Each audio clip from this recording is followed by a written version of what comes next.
Eu cheguei a Vigo en setembro de 1973 e entón, pois, digamos, é porque eu presentome ás oposicións de instituto e dos sitios posíveis que tiña nese momento.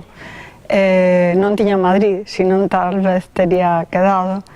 Tiña Vigo, e en Vigo tiña algunhas amizades xa, e entón, pois, gustábanme, e entón dos distintas opcións, pois nese momento eu escollo Vigo, e despois xa, pois, unha vez en Vigo, digamos que é un proceso, non sei, eu unha vez dixen que eu escollera o galego como lingua literaria e un poeta de Mallorca, Miguel Mesquida, díxome, non, que va, estás confundida, é o galego, o galego te escolleu a ti. Entón, pois, non sei, quero dicir, a verdade é que eu creo que é normal que se unha persoa vive nun lugar, pois adopte a lingua do lugar. Se parece raro, eu creo que simplemente pola situación que atravesa a lingua galega, por estar minorizada, porque quero dicir que a xente non lle parece algo sorprendente que Conrad escribise en inglés ou Nabokov, non? Eu comezo a aprender galego e a clases nesta, xa digo que a Asociación de Veciños do Calvario era clandestina, pero facía actividades.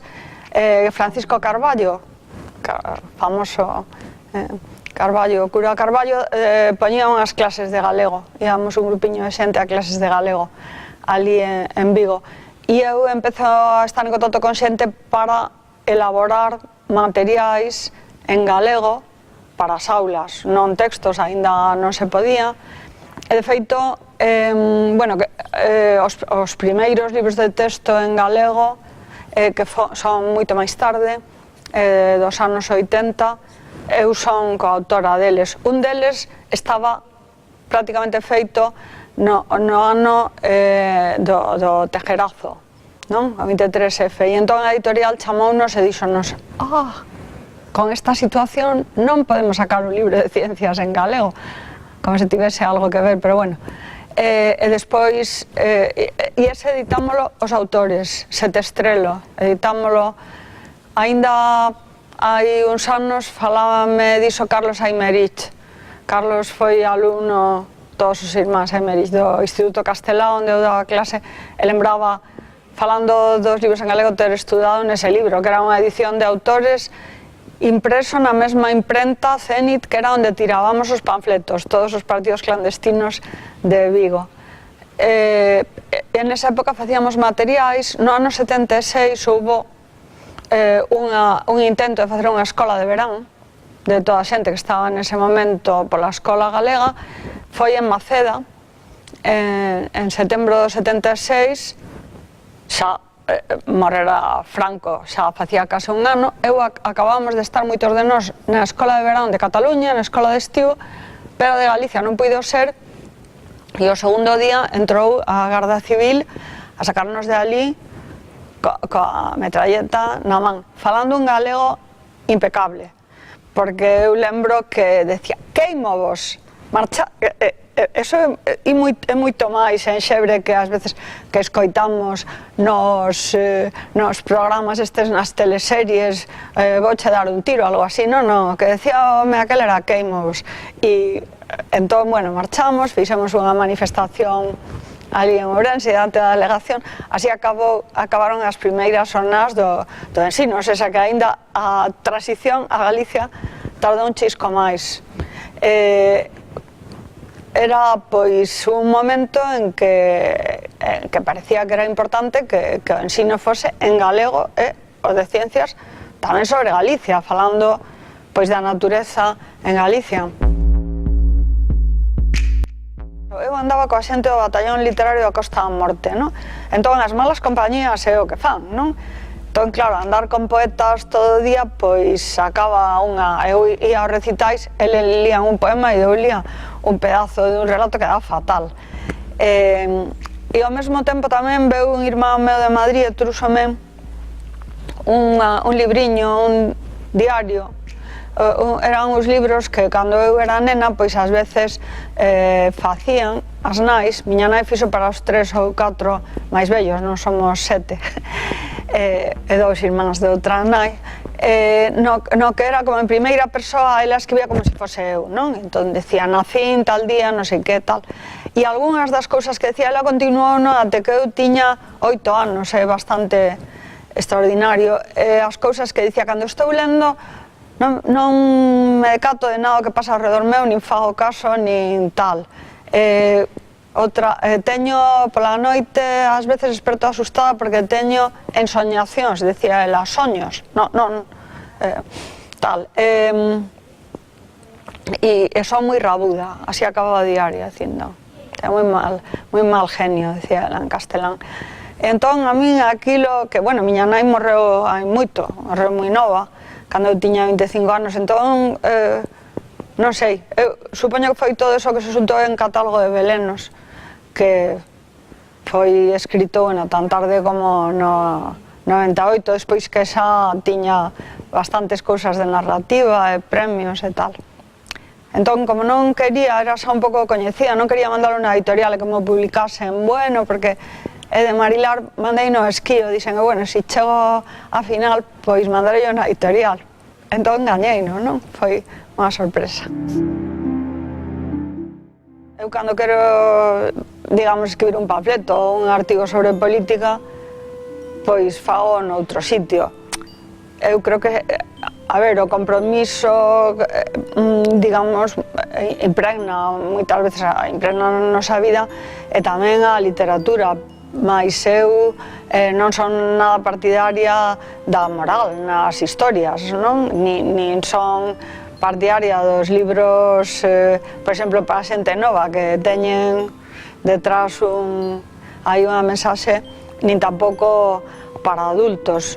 Outra cousa é que, a ver, eu son unha persoa feminista e entón, pois iso, claro, en moitos dos meus libros, por exemplo, é aparente, pero eu intento non, digamos, non facer aí, non botar a Pauliña. Despois, en canto á vida xa social, pois sí, eu creo que os intelectuais, pero tamén calquera persoa, todas, temos o compromiso de participar como cidadás. Por que? Porque eu, desde logo, a ver, eu, digamos, dentro do ámbito da didáctica das ciencias e da educación, no marco no que eu me sitúo é o da teoría crítica. E segundo ese marco, as persoas podemos intervir na realidade. Eu non creo que a solución na sociedade teñan que dar os técnicos, ni siquiera, digamos, a xente que se dedica profesionalmente á política. A sociedade que eu creo, tal como debería ser, tería que ter moita máis participación, pois, da xente. Claro, eu son unha muller e escribo, pois, sempre escribimos máis próximo a nosa experiencia, o cal non quere dicir, o sea, eu non creo en absoluto que as mulleres, digamos, teñamos que escribir de unha forma diferenciada dos homens, porque eu xa teño dito por aí en algún sitio que non escribimos mollando o dedo no sangue menstrual, non. Entón, ese é un determinismo que eu, que son bióloga, non creo nel. Eu na xenética creo o sustiño, nada máis. Entón, outra cousa é como somos socializados, e aí sí que, claro, é diferente. E claro, eu cando escribo moitas veces, bueno, por exemplo, busco protagonistas femininas, é porque realmente cando eu empecé a escribir a Expedición do Pacífico, que é unha historia baseada nunha historia real, a primeira tese que eu dirixín foi a de Ángela Bugallo, e Ángela fixo sobre, bueno, Gabinete de Historia Natural, e aparecen uns papéis da Expedición do Pacífico. E eu, cando Ángela me trae eso, digo, ai, que nome para unha novela, non é xa bien novela, Marilar Alexandre, Expedición do Pacífico. E xa nese momento imaginei que era unha rapaza a que ia no barco, non? Nese momento, cando empecé a escribir, a xente que o comentei decía, puf, meu home, que é o crítico máis duro que teño. Isto non vai crer ninguén. Así dixo el.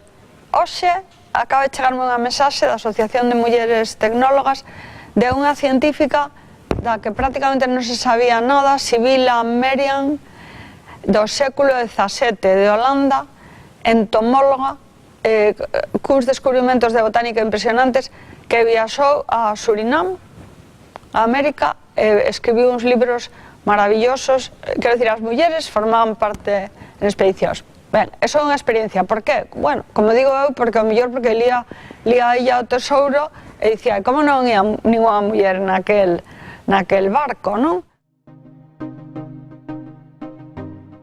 Nas dúas últimas direccións, tanto na de Ferrín como na de Alonso Montero, hai un esforzo por achegar un pouco a academia á sociedade, porque antes realmente pois é que casi nin se sabía o que facía. E respecto á lingua, claro, pois, por exemplo, defendela contra o decreto de trilingüismo. Ben, despois resulta que esa demanda pois non foi adiante porque pois xa sabemos como son as institucións de xustiza, pero temos que facer iso, non? E por unha banda eu creo que esa reivindicación ten que seguirla facendo, a Academia ten que turrar pola lingua, non?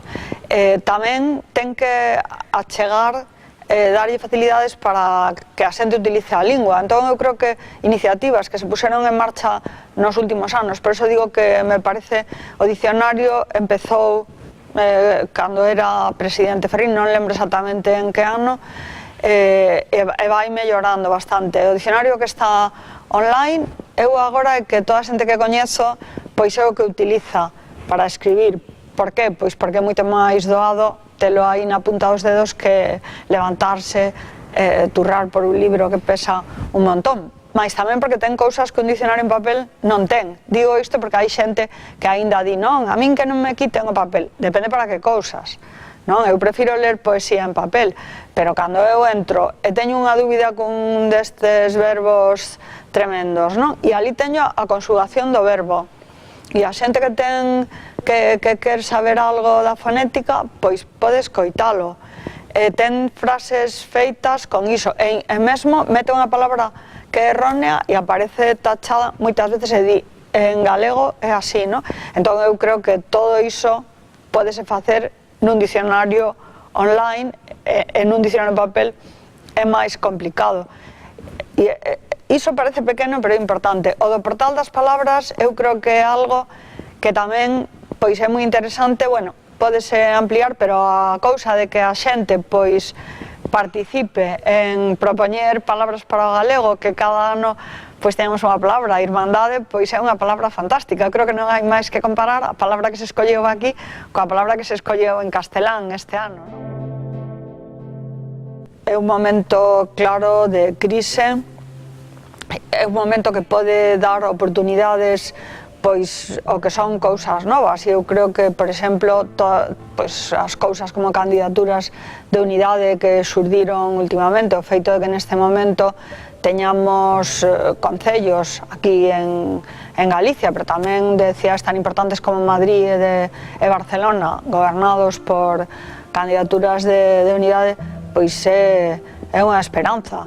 Que ocorre? Que todo o contexto europeo pois é que o proxecto de Europa, que podía ter cousas boas, digamos que fíxose de tal modo que foi unha Europa pois para favorecer as grandes potencias comerciais. Só por poñer un exemplo, o tratado este TTIP, os dous, non? Os dous tratados, que agora están en perigo paradoxalmente grazas en fin, a este elemento que está presidindo os Estados Unidos, que non quero nin dicir o nome, pero é que Europa ten que pensar nas persoas. Entón, o que non pode ser é colocar, por exemplo, un exemplo únicamente, este tratado colocaba por riba das institucións europeas e do dereito europeo, dos tribunais europeos, colocaba por riba deso as empresas, de forma que unha empresa podía non ter que estar suxeita á legislación europea. Entón, claro, é que hai cousas que dixo Karl Marx, que, bueno, xa sabemos, foi hai moito tempo e tal, pero cando dicía que os gobernos capitalistas o que estaban era o servizo pois das empresas, non me acordo exactamente como é a formulación, diste, claro, é que iso nunca se viu máis claro que agora.